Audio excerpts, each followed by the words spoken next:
Bueno, flotación y estabilidad. Es un hecho común que un objeto se sienta más ligero y pese menos en un líquido que en el aire. Asimismo, los objetos hechos de madera o de materiales más ligeros pueden flotar en el agua. Estas y otras observaciones sugieren que un fluido ejerce una fuerza hacia arriba sobre un cuerpo sumergido en él. Esta fuerza que tiende a levantar el cuerpo se le llama fuerza de flotación.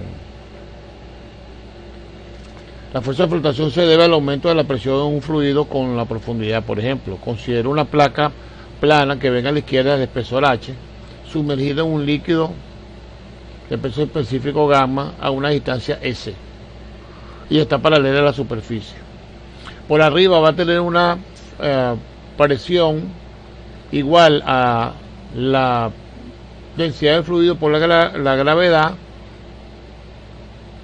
por S por A, que es el área de la cara de la superficie.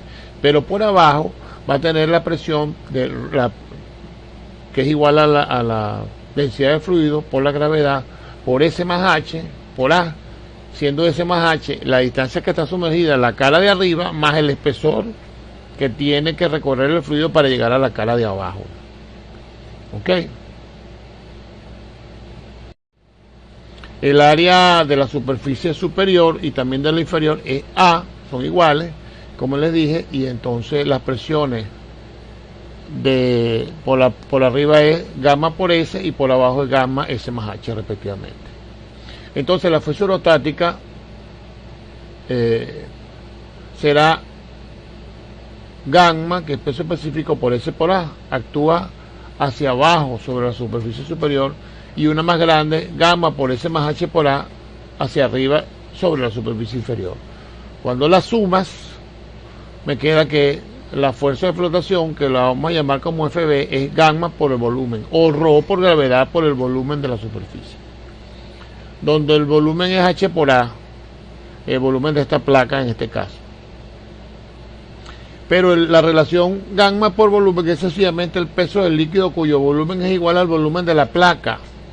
Entonces se llega a la conclusión que la fuerza de flotación que actúa sobre la placa es igual al peso del líquido desplazado por la propia placa. Ese es el principio de Arquímedes. Nótese que la fuerza de flotación es independiente de la distancia del cuerpo a la superficie libre. También es independiente de la densidad del cuerpo de fluido, pero hace falta introducir en los cálculos.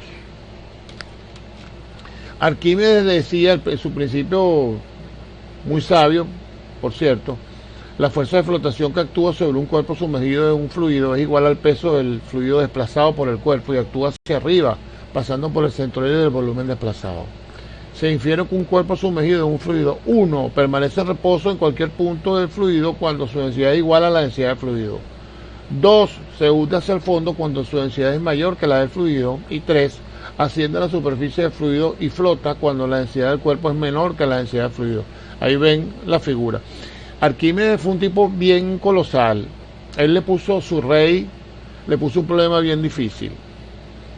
Le dijo, mira, me regalaron esta corona en el reino del Cataplum, me regaló esta corona de oro, pero yo creo que es falsa. Yo quisiera saber si es oro de verdad o me están engañando.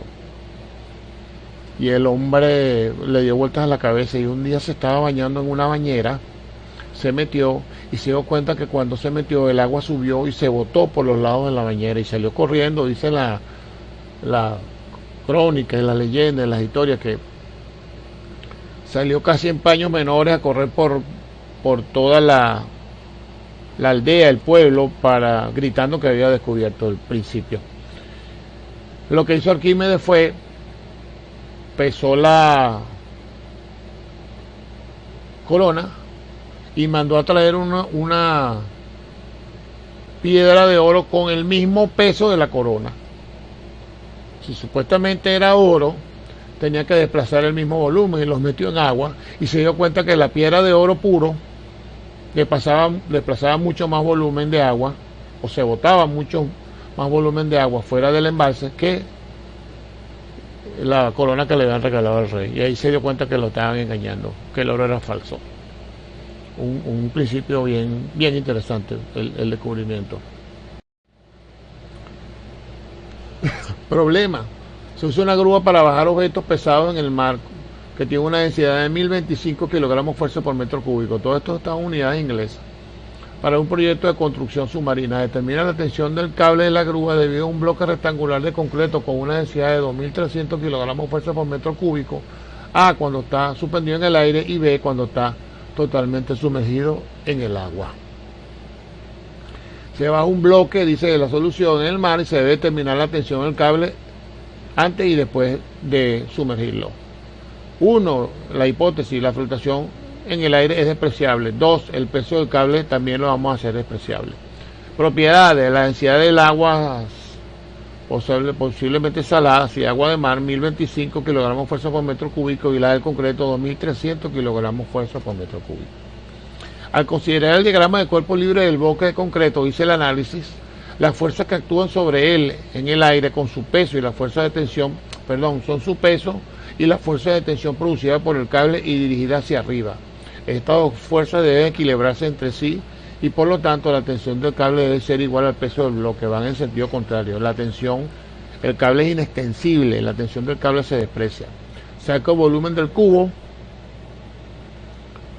la fuerza, el peso es el gamma del concreto, que es su densidad por la gravedad, y lo multiplico por el volumen y me da el peso, y cuando en el aire, y cuando el bloque está sumergido, ¿verdad?, tiene una fuerza adicional de flotación que será igual, por supuesto, al, como ven allí, la densidad del fluido por la gravedad por su volumen desplazado.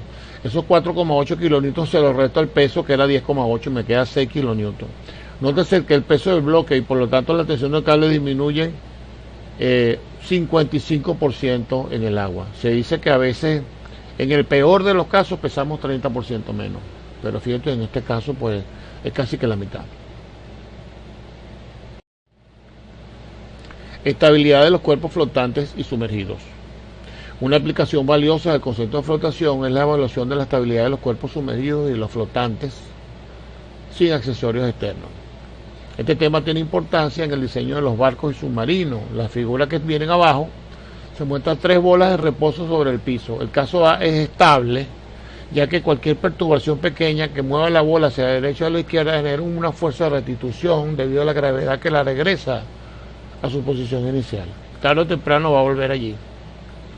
El caso B es neutralmente estable, porque si alguien mueve la bola hacia la derecha o hacia la izquierda, permanecería puesta en su nueva ubicación, pero nunca regresaría al punto original, y se alejaría tanto como grande sea la fuerza. Mientras más fuerza se le aplica, más se alejará del punto. Pero si apenas la toca, se alejará muy poquito. Y no tiende a regresar a su ubicación original, ni continúa moviéndose, alejándose de esta. Pues llega un momento que neutralmente se estabiliza. El caso C es el caso inestable.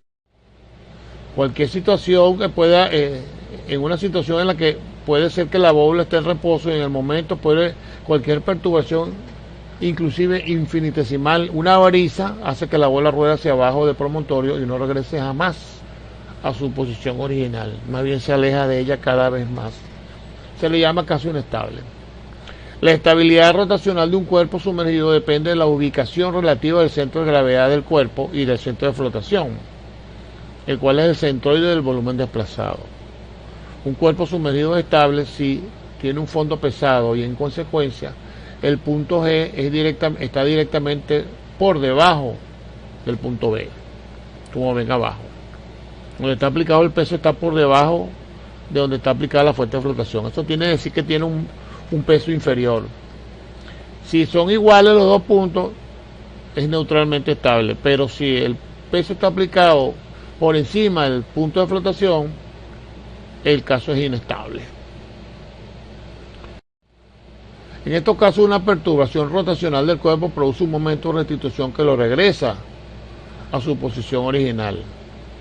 Un diseño estable para un submarino, por ejemplo, exige que los motores y las cabinas de la tripulación están ubicadas en la parte inferior, en la mitad inferior del submarino, para desplazar el peso hacia el fondo tanto como sea posible. Eso es lo que pasa con los barcos de carga, los tanqueros, que llevan ese montón de containers y atraviesan el canal de Panamá.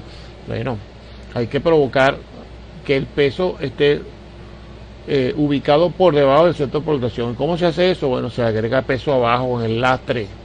En los compartimientos del lastre se llenan con agua y se pone más pesado abajo porque arriba lleva una carga increíblemente pesada y eso lo haría inestable. Un cuerpo sumergido cuyo centro de gravedad está directamente arriba del centro de flotación es inestable y cualquier perturbación hará que el cuerpo se voltee. Un cuerpo en la cual el centro de flotación y el centro de gravedad coinciden es neutralmente estable. ¿Qué se puede decir acerca de un caso donde el centro de gravedad no está alineado con la dirección vertical en el centro de flotación?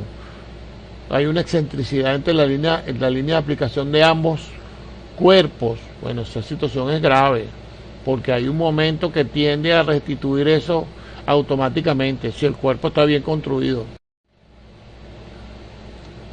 En realidad no es apropiado comentar la estabilidad para este caso, ya que el cuerpo no se encuentra en estado de equilibrio. En otras palabras, no puede estar en reposo y giraría a su estado estable, inclusive sin que hubiera perturbación alguna. Él busca naturalmente su estabilidad. El momento de restitución en la figura 345 es en el sentido contrario al movimiento de la manecilla del reloj y hace que el cuerpo gire en el sentido de modo que se alinee el centro de gravedad con la línea vertical o la dirección del centro de flotación. Si un cuerpo flotante tiene un fondo pesado y por lo tanto el centro de gravedad está directamente por debajo del centro de flotación, el cuerpo siempre es estable. Pero a diferencia de los cuerpos sumergidos, un cuerpo flotante inclusive puede ser estable cuando el centro de gravedad está directamente arriba del centro de flotación. Esto se debe a que el centroide del volumen desplazado se mueve hacia uno de los dos lados hasta el punto de flotación durante una perturbación rotacional. O sea, cuando hay una ola, por ejemplo, que tiende a voltear el buque vuelve automáticamente con un momento a regresar para que estos dos puntos se alineen, mientras que el centro de gravedad del cuerpo permanezca inalterado. Si el cuerpo de flotación está suficientemente lejos, estas dos fuerzas crean un momento de restitución y regresan el cuerpo a la posición original. Eso es importante también.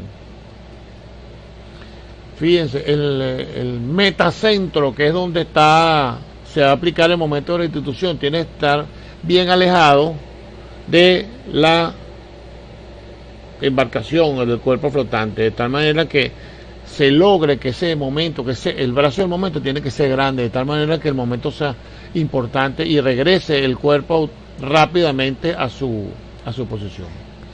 Un cuerpo flotante es estable si el metacentro está por encima del centro de gravedad y bastante alejado, y por consiguiente la distancia GM es positiva e inestable. Es inestable si el punto M está por debajo del centro de gravedad y en consecuencia GM es negativa. Eso no puede pasar nunca. M tiene que estar por arriba de todo y no por abajo. En este último caso, el peso y la fuerza de flotación que actúa sobre el cuerpo inclinado generan un momento de volcadura en lugar de una restitución, haciendo que el cuerpo vuelque o se voltee. La longitud de la distancia GM por encima del punto de gravedad es una media de la estabilidad. Entre mayor sea esta, más estable será el cuerpo flotante, como les decía. Pues, mientras más alejado está M del barco o del cuerpo, es mucho mejor. Un barco se puede inclinar hacia cierto ángulo máximo sin llegar a volcarse, pero más allá de ese ángulo se vuelca y se hunde. Bueno, y eso tiene que ver con el diseño naval. Hay un límite para todo, por supuesto.